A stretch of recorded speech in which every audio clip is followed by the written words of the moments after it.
Hello all, welcome back to my channel.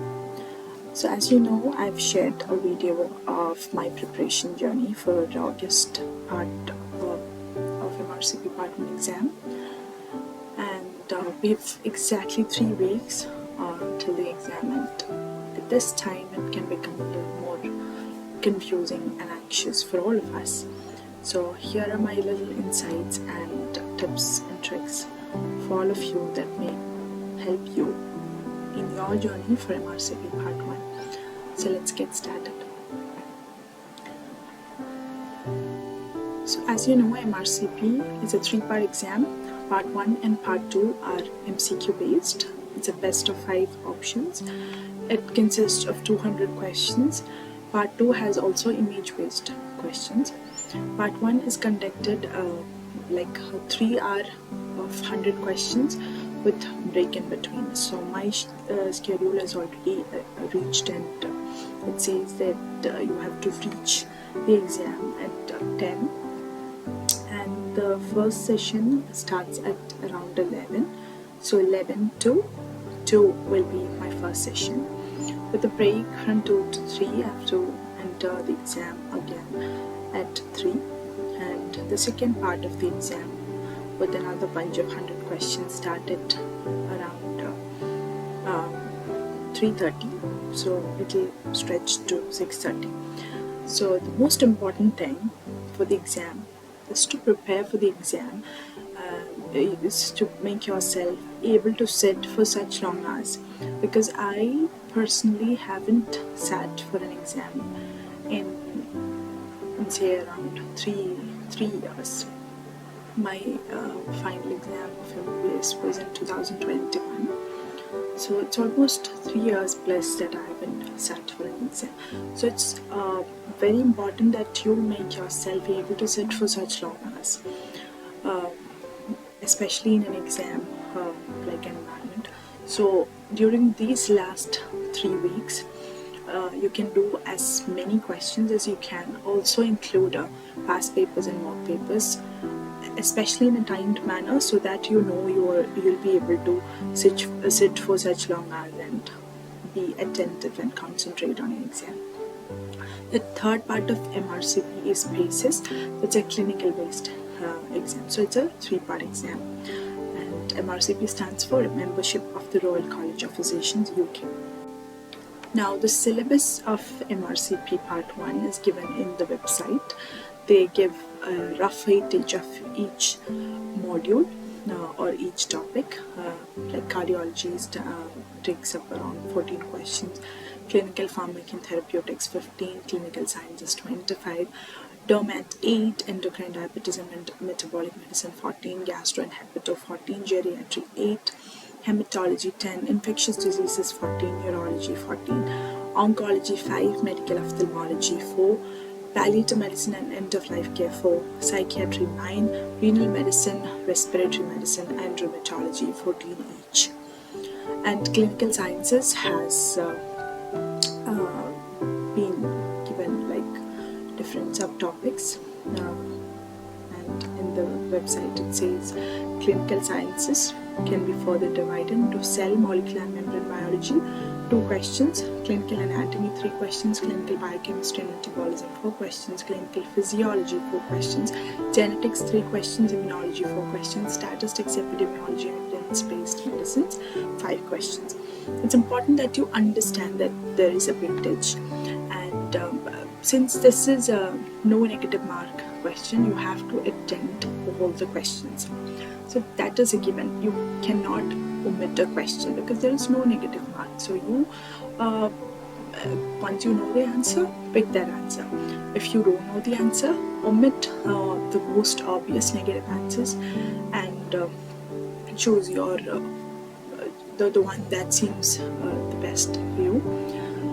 So when you know this weightage, you have to understand that before approaching the exam, you have to go through all of these topics, but at least in a bit and bite manner. Because if you kind of omit, for example, if you omit statistics as such, if you ignore the topic thinking that you're not going to make it because you don't remember anything that you've learned in the college, then you're going to lose around 5 marks, which is crucial. Every mark that you get there is important. So it's important that you understand the weightage, you look through, you go through the website, and also do as many questions as you can from all of the module, all of the different topics, not the ones that you already know. You also try and do at least questions from the topics that are less aware for you. For example, if pharmacology is weaker, try and do as many questions as you can. Even if you're not reading from the books, any book like Maharabi or Notes and Notes, or all the only notes you need for MRCP, even if you are not reading, at least do questions, because once you get familiarized with the question, you tend to remember. So do as many questions as possible. So that is the number one and the best tip for the preparation, especially during the last 3 weeks. Now, here are my 3 top tips for the exam. One is to keep doing your questions. Even in the last 3 weeks, keep doing your questions. And second is to know what you know and know what you don't know. So when you know what your weak areas are, when you know your strengths, you can focus on that and try and do more questions from your weak areas. Try and do and balance and revise from your strong areas, so that you can maintain what you have already learned and what you already know. The third is to revise and revise as many times as you can. So my goal is now, I've reached around 50% of questions from my past test question bank, which consists of around 5,000 plus questions. That means I have done so far around 2,500 plus questions. So when I reach there, my aim is to finish off the question bank completely. Rather than that, I have to revise what I've already seen. See, if I'm seeing the 2,500 questions 2 times, it's going to enhance my memory, it is going to boost my knowledge. Rather than seeing all the 5,000 unknown questions, it's important that you also revise. I have my own notes that I've prepared from the topics. I have a few flashcards here and there. I have also kept an error log while I was doing question bank, which I've shared in the previous video. While doing the question bank, when you commit a mistake, you try and write in a book. Keep one single book for the error log for all the topics. Keep one single book. Write the question, not the detailed question. Write what was the glimpse of the question.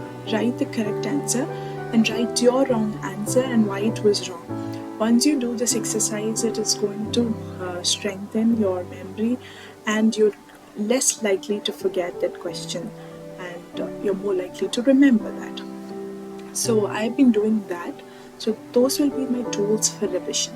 So these are 3 things: do your questions, know what you know, and keep revising.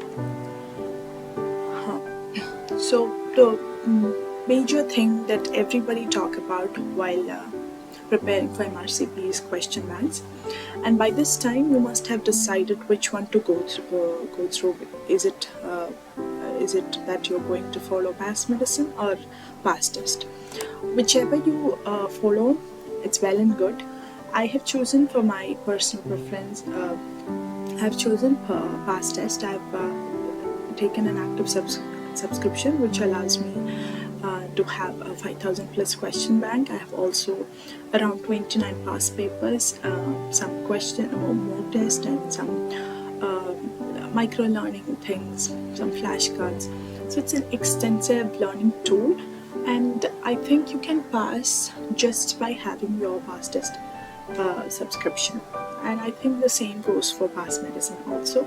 I personally have taken few downloaded PDFs from past medicine, and I think both are a win-win. For me, I personally chosen and taken an active subscription of past test, so I go by that. But whatever you choose, during this time, don't try to change your question bank. Try and stick to your question bank and do as many questions as you can. Or maybe if you have completed the whole of past medicine, and you are trying to switch to past test, maybe it can be an option for you. But if you are trying to stick to one question bank, it's more ideal that you go by and follow the one that you've already stick to. That will be that will give you more comfort, and that'll be the best option. So stick to a question bank and do as many questions a day as possible. Now, while you're doing a question bank, what I personally prefer is to keep an error log. I'll keep one book for the whole topics together. I'll just write what the glimpse of thing, and the wrong answer and the right answer, and some learning points. Now, I don't do this whole time. I can be honest about that. I don't do this whole time. But once I can have the privilege of sitting with a laptop and have a note by side and a pen by side, I do this. Otherwise, when I'm doing on my phone, I usually do scroll the questions. I try and study, and then I might not write everything into the error log. But once you have this book, and if you can practice that, it's going to be a very great tool for revision. It's not going for your extensive learning, but it can be the great tool for the last minute revision, maybe in the last 1 week of your exam. The next thing is to have your own notes, but I don't recommend making notes in the last 3 weeks when you're in a marathon race for the exam. But if you had already prepared your notes for any topics in your preparation journey, it is going to be a great tool for revision. It's going to be a great learning tool. So keep your notes safe. Try and read from the notes. Try and revise from the notes. So, but if you haven't started, I don't recommend it the last moment. The next great tool is flashcards. You can have them in the past test subscription, or if you have had an habit of making flashcards. I have Anki flashcards, but I don't use them extensively, but I've made some flashcards in Anki, and I've also uploaded some flashcards, 5 flashcards a day in my channel. It's not much, but again, it can be a great tool for revision. The next thing is to revise. Revise what you learn, so you know what you know and you know what you don't know. And if you think some few topics are becoming more and more confusing as you learn, try and read it from any book. Like Maghrabi Notes is the one that I keep for reference. You can read from the medicine textbook that you have learned previously. I don't recommend reading your whole medicine textbook in the last 3 weeks. It's not at all recommended, because MRCP is not about reading up your whole medicine book and trying to mug it up. It's about the main idea is to do as many questions as possible, so that once you are in the exam hall, you know how the question is coming. You know how to approach the question. You know what are the likelihood of one answer getting right and wrong. So it's better that you do question bank rather than going and reading your whole textbook. But if for example, some topics like constrictive pericarditis, restrictive pericarditis, cardiomyopathy, those areas, especially for me, it has become more confusing as I learn more. So I try and keep like the differences between the two. Maybe especially the renal diseases, glomerulonephritis, with other manifestations like pulmonary hemorrhage and sinusitis. So there are 3 and 4, 5 differentials, so it can be confusing for you. So you try and identify how they are interlinked, how they are same, and how they're different, because the difference is going to get you to the right answer. So once you tackle that, it can become a lot more easier. So all this you can do while you're revising. You can get confused. So when you know which are the topics that is going to confuse you in the exam hall, you can tackle that beforehand.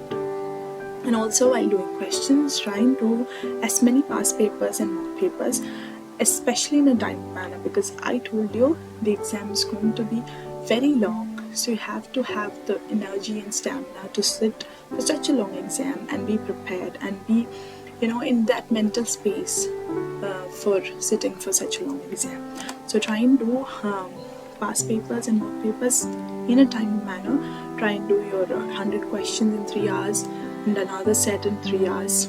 At least one day, one time before your exam, before reaching your exam, you can have a mock trial of your exam so that you are confident enough to sit in the exam hall for such a long time. The power of routine, I don't think I can emphasize enough. You can have your own flexible routine, but it is better to know, you can control your clock rather than the clock, controlling you. You need to know when you're trying to wake up. You need to know your study blocks. You need to know when you're going back to sleep. You need to know when you're doing the past papers and mock papers. You need to have the days assigned for such revision strategies, and because that makes it seem like you are in control of your time, and it gives a lot of confidence and boosts your confidence, and also it really helps in an effective strategic exam planning. So have a routine, set your routine and try and stick and follow that. It can be your routine. You need not follow someone else's, because maybe you are a late owl or an early bird, but whatever fits for you, try and stick by that and follow your routine. Next, it is cool and fun and again instilling your confidence when you see your progress. Past test in itself has a progress tracker. Like it'll show you where you were in the beginning of months. You may be having in 100 set of questions, you may be achieving 50%. Then they track the progress, like now where you're standing. So when you see that before your eyes, you realize that you've worked well enough to reach here. And if you are working alongside the preparation, try and maintain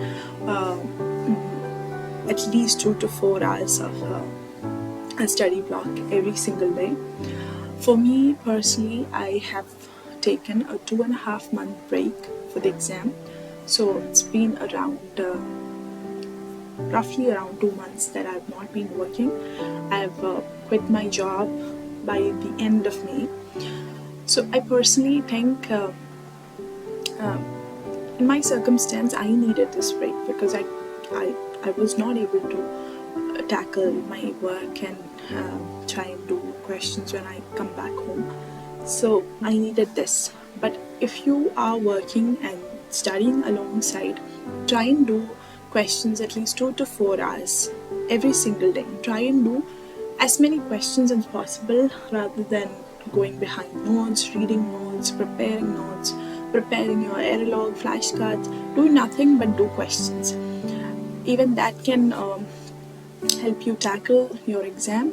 And all the best for all of you who are preparing for MRCP Part 1 this August, or even after that.